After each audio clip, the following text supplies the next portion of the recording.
All right. It is now my privilege to bring to you Mr. Andres Acuna and his paper, Seeing versus Being.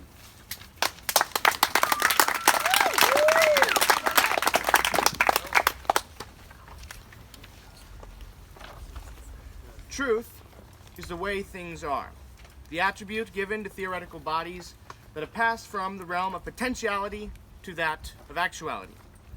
Truth is what separates right from wrong, righteousness from evil, reality from make-believe.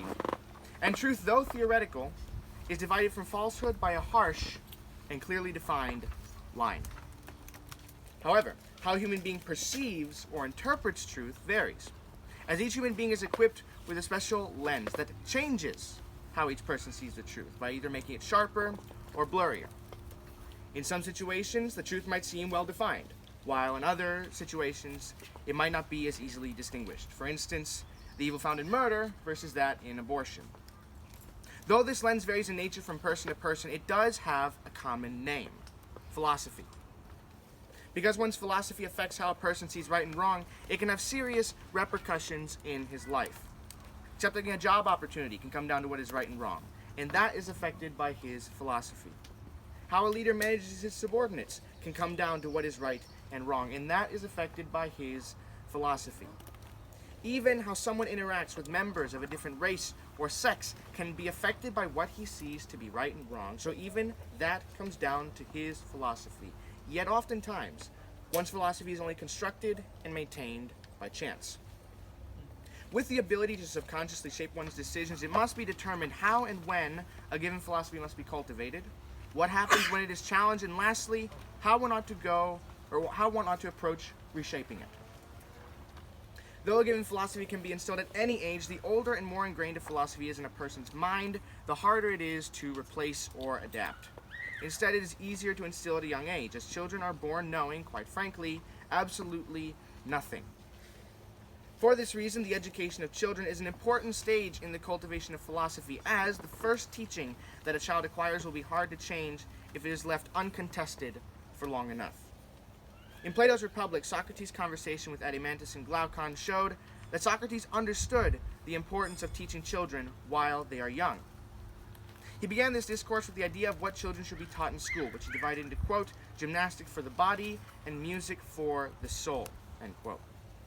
It must be remembered that in Greece, music consisted of stories told to song, the story portion being Socrates' main focus here. On the topic of stories, Socrates began, quote, "You know also that the beginning is the most important part of any work, especially in the case of a young and tender thing. For that is the time at which the character is being formed and the desired impression is more readily taken," end quote. Adeimantus agrees with this claim, to which Socrates replies, "And shall we just carelessly allow children to hear any casual tales which may be devised by casual persons, and to receive into their minds ideas for the most part the very opposite of those which we should wish them to have when they are grown up?" Adeimantus replies that children ought to be taught stories that promote virtue, and with that, the two begin a censorship of popular works of fiction, listing authors and books that they consider to be unfit for the mind of a child. On this matter of education, Socrates and Adeimantus were both in agreement, not only in its influence on creating a noble citizen, but also in turn in creating a noble society. However, with this topic of censorship, a slight detour must be taken, as neither Socrates nor Adeimantus directly addressed why such censorship is necessary, since they were in agreement on the matter. The reality is that false ideas abound in a free society, some, if truth is likened to a path, more off the track than others. Simply avoiding these false ideas neither makes them disappear nor diminishes their potential. Quite the contrary, false ideas must be evaluated rather than scorned, and examined with the utmost thoroughness.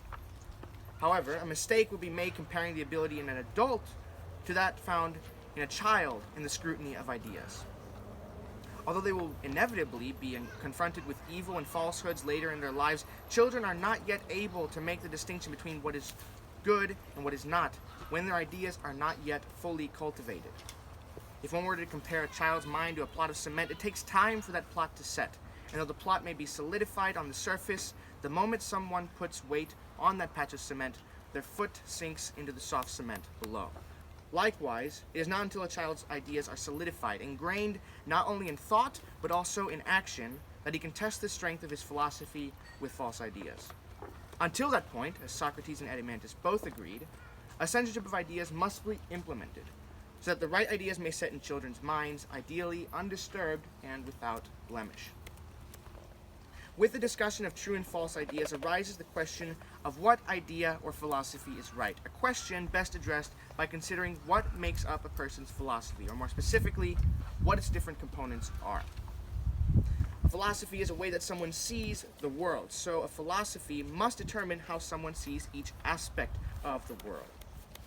At the most basic understanding of everything, for every material object there is its immaterial counterpart. A ball has a material presence, while the idea of that ball is part of its immateriality.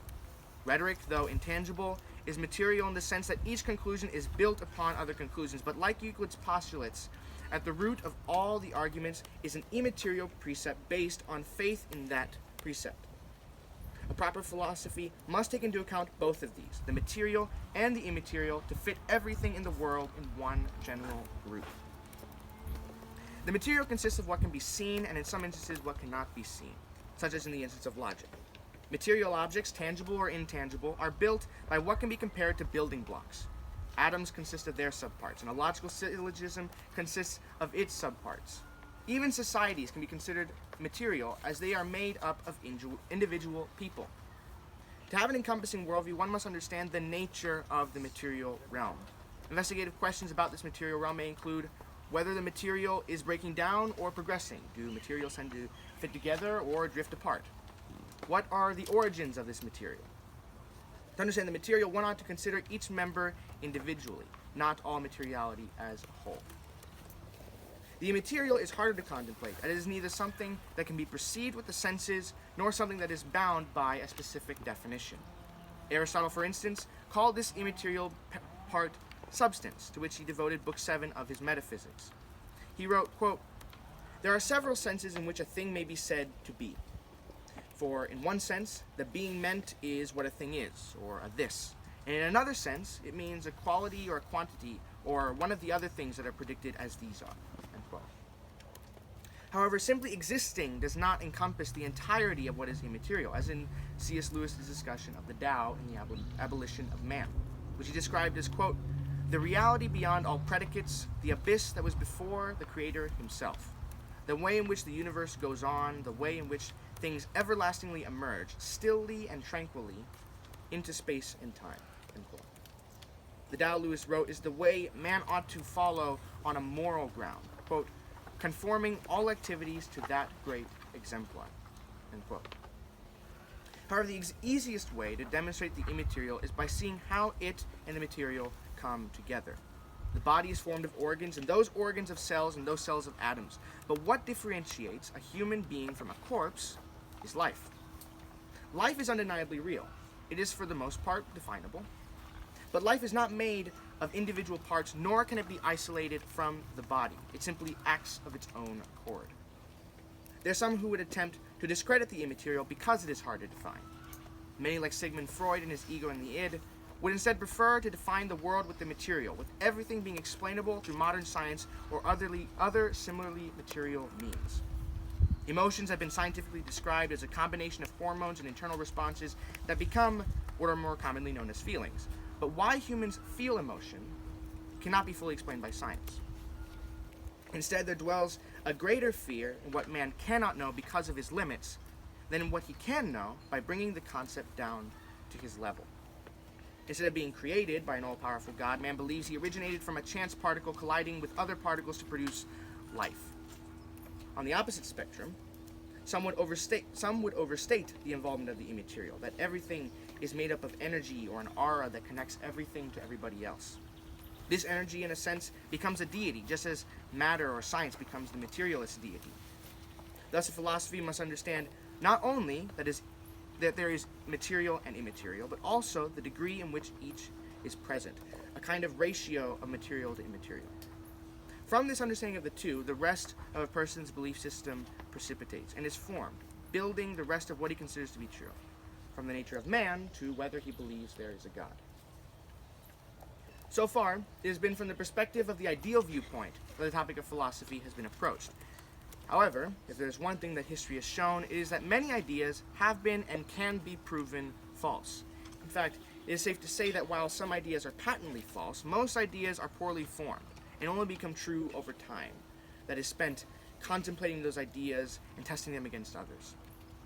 However, as simple a problem as correcting one's ideas may seem to be, philosophies tend to be rigid, and confrontation is often met with hostility or even outright aggression.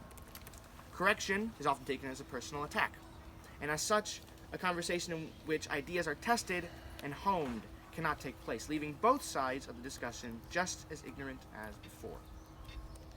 It should be with caution that one reacts to the notion of being wrong, because ignorance, though not always detrimental, can still carry consequences.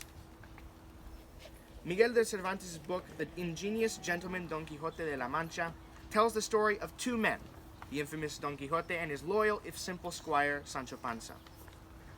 Though the book is primarily centered on the humorous adventures in which the two partake, a lesson in one's philosophy formation can be learned from the two men, as they exemplify two different extremes of philosophy. Don Quixote was, to put it simply, insane. Having spent so much time reading books about knighthood and chivalry that, as Cervantes himself put it, quote, "From so little sleep and so much reading, his brain dried up and he went completely out of his mind," end quote. Don Quixote's madness was exhibited by how he saw things, as having spent so much time reading, he actually began to see things the way stories of knight-errantry were told. A swineherd was a dwarf to herald his arrival, a pair of maidens, gracious ladies, and most notably, a field of windmills, giants. On more than one occasion, the knight was corrected by neighbors, passers-by, even his own squire. But each time he retorted by saying dismissively, "It is plain to be seen that you have had little experience of adventures." Sancho's case was a bit different. Whereas Don Quixote was a rich landowner, Sancho was, quote, "a farmer who lived nearby. A good man, but with very few wits in his head," end quote. On their adventures, Sancho often took the brunt of the misfortune, and yet he was nonetheless loyal to his master, despite having nothing to gain from their adventures. Even though he received the island his master had promised him at the beginning, Sancho eventually relinquished governorship of the island to resume his career as squire. The examples provided of Don Quixote and Sancho Panza are humorous, thus in part solidifying Cervantes' work in the annals of history. But they also provide an interesting comparison of two philosophical extremes. Yes, the two may have been lacking in intellect, one more than the other. Yes, both may have been aiming for a higher standard of knight-errantry, one that gave much respect to women and saw every opportunity as a chance to do good for someone. And ultimately one that had been abandoned. But in a world without giants, evil wizards, or curses, Don Quixote yet believed in them all, and ignored any notion of being wrong. Don Quixote and Sancho exemplify two types of people. The former, the person who has no philosophy at all, and thus finds even the most whimsical explanation for what he sees, fitting random pieces of information into his poorly formed conception of reality in the attempt to make them all fit. Sancho, on the other hand, embodies the person who is aware he is wrong, but would rather cling to the wrong idea than face the truth. Both types have their risks, as even the man with no philosophy bears instead a philosophy of relativity. And when philosophy becomes relative, so does truth, which in turn carries other, sometimes more drastic, consequences to others as well as the individual. However, in another sense, the latter is the more dangerous type, for not only does it oftentimes encompass the former type, but also the person who refuses to leave his wrong philosophy may act on it, bringing unnecessary detriment to those around him. Don Quixote and Sancho's adventures are entertaining, but as can be seen, they also provide two examples of false belief and incorrect ideas. The man with no philosophy, and the man who chooses to live in a wrong philosophy. Certainly living with wrong ideas can have dangerous consequences, and most, it is safe to say, would place importance in coming out of that wrong philosophy. The knight and his squire demonstrate this importance, as everybody ridiculed them and played jokes at their expense because of their lunacy. But not everybody is nor has to be as stubborn as these two. In fact, more often than not, one is willing to reform and make minor changes to his ideas to see truth more clearly. Discussion is so important then, because, as Socrates demonstrated, conversation acts as a sort of group brain meld, each party taking a turn to assemble a part of the mutual knowledge they desire. However, reforming one's beliefs is not a task to be taken carelessly. Things as grave as the perception of truth and the understanding of reality, material as well as immaterial, cannot be altered without potentially yielding reactions just as devastating as the bad idea itself. Socrates seems to have failed to understand just that notion, that people cling to ideas because simply removing them without care turns the perception of reality upside down, the fear of which, to an extent, warrants Sancho's and Don Quixote's stubbornness. In fact, stubbornness, this time on the part of the youth of Socrates' Athens, can be partially blamed for his trial and execution, demonstrating the danger of clinging to incorrect ideas. Instead, the revaluation of one's philosophy is a personal journey, but more importantly, one that must be undertaken carefully and methodically. This revaluation was the subject of Descartes' Discourse on the Method, in which he showed the revaluation of one's beliefs as a delicate process. Descartes wrote about his own thought journey, saying, quote, "But like a man who walks alone in the dark, I resolved to proceed so slowly and to use such circumspection in all things that even if I made but little progress, I should at least be sure not to fall." End quote. The method by which he would do so consisted of 4 precepts. The first, never to accept anything as true if I examined it, or if I did not have evident knowledge of its truth.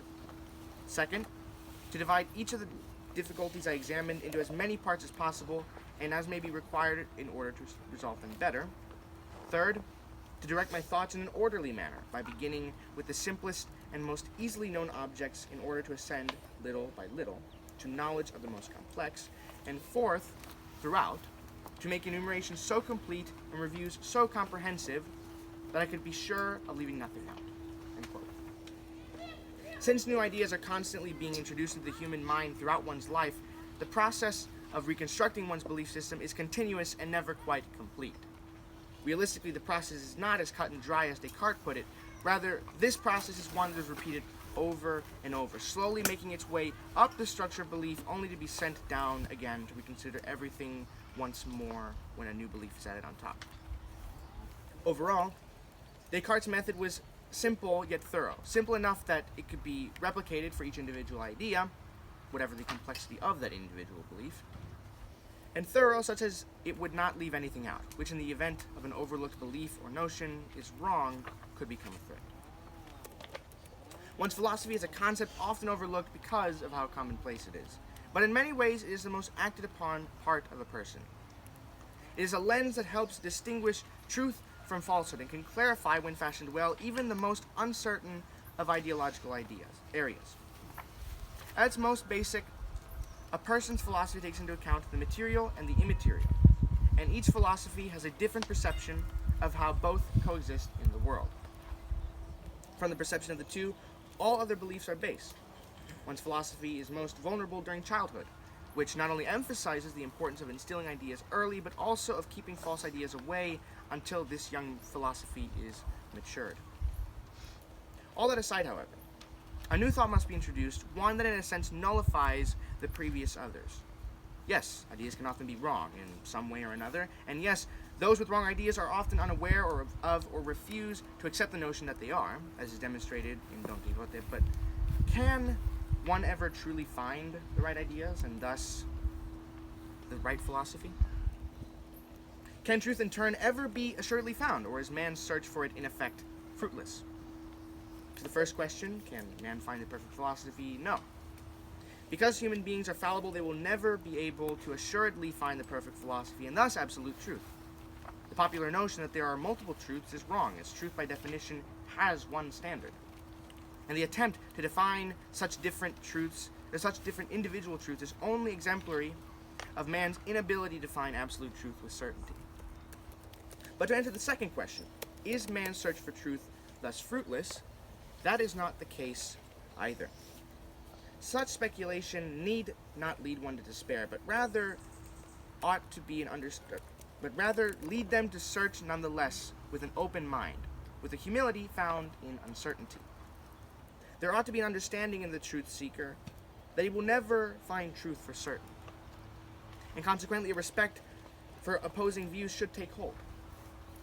These opposing views come through reading, but also through discussion, the clashing of ideas through the medium of conversation. But one ought not jump into conversation head first, nor should he expect to re-examine his beliefs all at once. Rather, over time spent carefully contemplating, he ought to grasp a greater understanding of the world around him.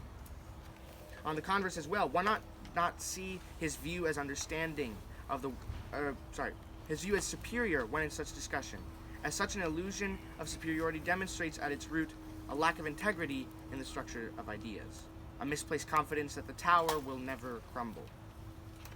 Instead, one ought to see knowledge as Socrates did, who posited, quote, "I am only too conscious that I have no claim to wisdom, great or small." Quote. This attitude of en ida oti uden ida, I know one thing that I know nothing, is integral to the journey of a philosopher, a seeker of truth, because until he recognizes that he might be wrong, he cannot begin to find what in turn is right. In fact, going to the origin of the word philosophy, philosophia, the Greek word for love of wisdom, a love for wisdom does not lend itself to ever finding truth, but rather pursuing it nonetheless. A divine madness, as Socrates described love in the Phaedrus, found in the pursuit of pure wisdom. A love of wisdom is a wholehearted embrace of wisdom, without the expectation of even ever achieving it. The truth is, because human senses are prone to error, as is human reason, both are more likely to be wrong than to be right, resulting in false notions which result in false beliefs. A man may be good but never embody goodness. Another may be loving but never embody love. Likewise, even the wisest man will never achieve pure wisdom, a perfect understanding of reality. But despite this fact, there's still so much to gain from pursuing such an ideal. Philosophy, indeed, is a much more delicate thing than is often perceived, and rather than ignore philosophy out of familiarity, it ought to be seen as something that can, and at times ought to be, manipulated. And not a standard, but a way of understanding a standard. The standard being absolute truth.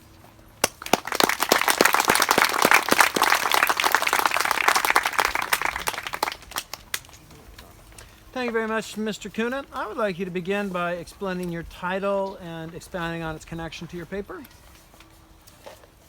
I'll be the first to admit that this title was not one that I was super thrilled with. It was the best I could come up with as far as what it encapsulated, the idea of the paper, and actually kind of more near the end, that there is a difference between what we see and what is, seeing versus being. Because one of the things that I came to realize, and actually wasn't eventually, it was something that I included in the paper, was I believe we were reading Locke. And I sort of went on a rabbit trail in my head thinking, I believe it was around when he was discussing, beginning with I think therefore I am, but then later coming to an understanding of God. Why start with what, I think therefore I am, starting centrally? And it's because we can be certain of what we see, right? And then it occurred to me in that second, no, not necessarily. The mere fact that we can question it removes some of that certainty. And I think for that reason, maybe not our physical sight, maybe our physical sight doesn't affect how we see things, opposed to what is. But it is, in some sense, a sort of metaphysical sight that may be affected by how we see things, and then determining as such what is. All right, thank you very much. I'd like to look at your definition of philosophy that you give towards the end of the paper, at least your expressions on it. It says, philosophy indeed is a much more delicate thing than is often perceived, and rather than ignore philosophy out of familiarity, it ought to be as something that can and at times ought to be manipulated, and not a standard, but a way of understanding a standard, the standard being absolute truth. And I'd like you to explain a little bit more fully what you mean by the manipulation of philosophy. The manipulation, just the ability to change it. Just like changing a lens affects how a person sees physically. Moving a magnifying glass backwards and forwards, seeing how that changes the object you're holding in focus, that sort of thing. That sense of manipulation, not necessarily abusing it in the other sense of manipulation, but changing it, it being malleable, that kind of understanding. Right. Thank you very much. Also, throughout the paper, you talked about the lack of philosophy to be able to seek or even to find truth. And you speak of Socrates and either oti then either. One thing I know that I know nothing, and the kind of Socratic humility of admitting that we don't seem to really be able to know very much. Right. Well, what account can you give for why one should continue to seek truth in philosophy, even when it's so obvious that our pursuits at seeking come oftentimes to be so much a failure? I think the pessimistic answer, and one that I've been kind of thinking of, just sort of looking back at what I wrote, is that we don't exactly have much of a choice. I can't remember who it was. It was one of the writers who, I want to say it was Ernest Hemingway, but I can't be certain, who, coming to the conclusion that man's life is meaningless, he killed himself. That, illustrating that we long for some sort of, maybe not just meaning, but a sort of something we can focus on when we consider ourselves off the beaten path. Aside from it being a natural desire, I think there is something poetic, I think. It might even reflect our pursuit of God to an extent. I don't think I mentioned God specifically as far as pursuing God, looking for God, but I think in turn, in a pursuit of truth, that we would find God, but that's separate. I think there's something almost poetic, not just in the parallel of pursuing God, but also of pursuing that which we cannot find. It's a bad example, but I believe it's in the Odyssey when Odysseus sees the man pushing the boulder up the hill, and when the boulder gets up there, it goes all the way back down at the end of the day, and then he has to sort of that understanding of there's a hopelessness to it, but there's a comfort in finding the truth, whatever it is, that we're looking. And I think that brings about a certain humility that we don't know. We don't know specifically, for certain, what is. But the pursuit of it nonetheless has a certain poetic attribute, a certain beauty that I would say is exemplary of our pursuit for God. In so few words. Thank you very much, Mr. Acuna. All right, let's open it up to questions to others. Who has questions for Mr. Acuna? Yes. Wonderful job and great presentation. Let's say a man is just committing a petty crime, say going to a park after dark and it's already closed and just messing around. The police have told him multiple times, don't do that, but he's not hurting anybody. It's just his philosophy that it's his right to go and to be on the playset, and it's not technically a law, so he's not breaking anything. Should you try to show him why it's important to listen when the police say no, or to respect the fact that the park is closed, or because